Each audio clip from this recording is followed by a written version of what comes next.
Oui, je suis Monsieur le Président de la Commission nationale des droits de l'homme. Je suis le président de la Commission nationale des droits de l'homme et je suis actuellement en tournée avec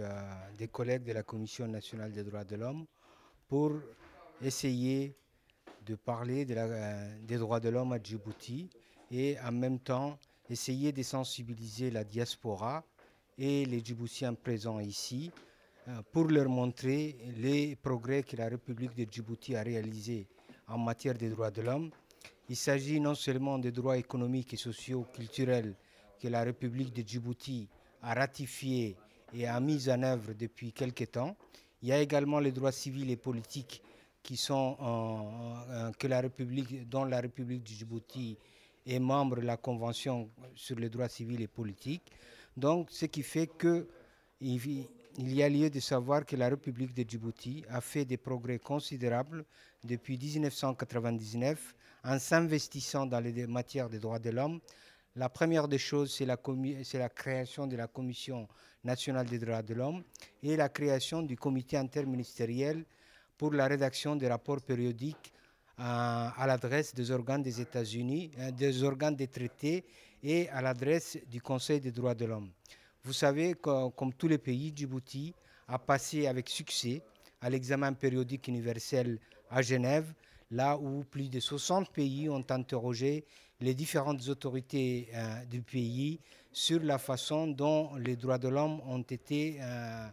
sont traités à Djibouti. Et le Conseil des droits de l'homme avait donné un satisfecit à la République de Djibouti en matière des droits de l'homme. Donc, comme vous le savez, tout n'est pas parfait dans un pays. Mais il n'en demeure pas moins que tout un chacun s'attelle à ce que ce pays qui est un havre de paix, dans un pays où notre pays constitue un havre de paix dans une corne de l'Afrique tourmentée. Nous accueillons des réfugiés, nous faisons en sorte que Djibouti soit le médiateur dans différents conflits et en même temps servir de médiateur ou d'apôtre de la paix pour nos frères somaliens. Donc les droits de l'homme sont nombreux et quand j'entends que dans certains lieux, que Djibouti serait un pays à feu et à sang, Djibouti serait un pays où l'on tue, où l'on torture. Vraiment, je tombe de nu et je voudrais défier quiconque d'apporter la preuve contraire parce que Djibouti est un pays où la plupart des pays occidentaux, la plupart des pays qui sont membres des Nations Unies viennent ici pour trouver refuge, pour essayer de combattre le terrorisme, pour essayer de combattre la piraterie. Donc c'est à Djibouti qu'on s'adresse. Je crois que tout un chacun,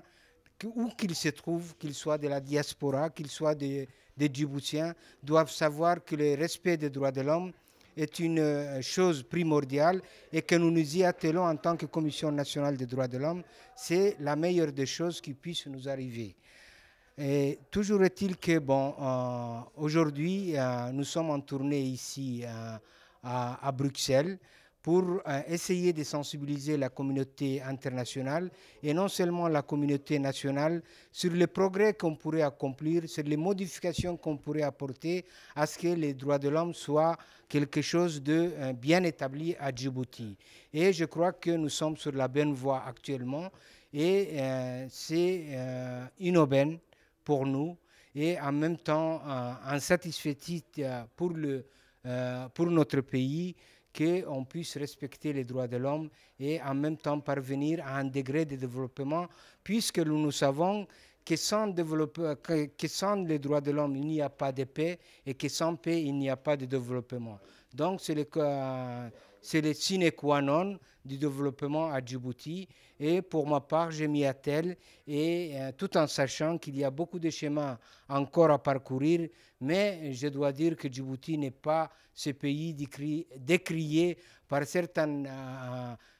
officines qui sont en mal de sensations politiques et qui essaient de dénigrer le pays, même si parfois tout un chacun peut apporter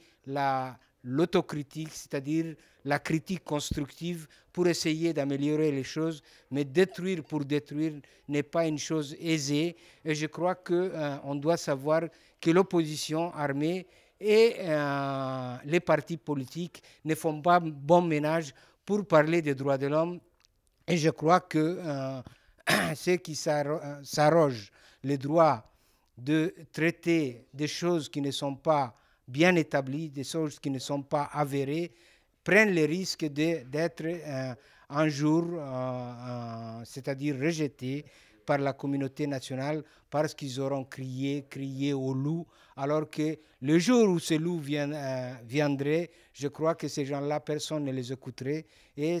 pour ma part, je crois que les droits de l'homme doivent être un lieu où l'on puisse dialoguer, où l'on puisse négocier, où l'on puisse critiquer, où l'on puisse parler, et non un lieu de règlement des comptes politiques entre des officines qui se réclament de l'opposition et de la majorité. Pour ma part, je voudrais conclure pour dire que tout un chacun